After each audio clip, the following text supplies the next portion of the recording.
Ngayon,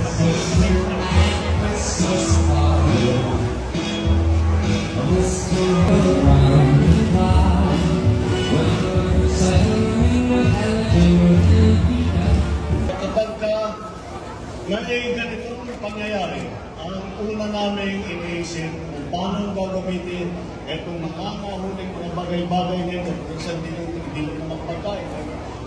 May agricultural product. Meron po kayo kasi tayong bagong batas na itinatawag ang Anti-Agricultural Sabotage Act.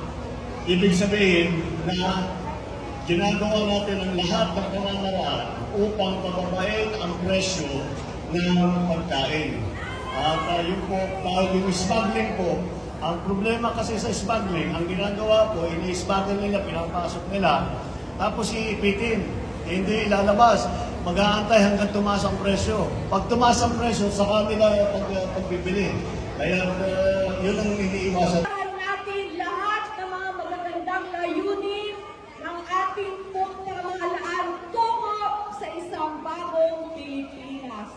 Muli po, maraming salamat. Mahal namin Pangulong Marcos.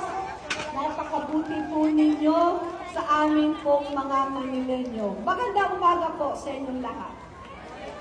Maraming salamat po. May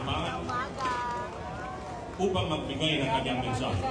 Ang Pangulo ng Republika ng Pilipinas, His Excellency Ferdinand R. Marcos Jr.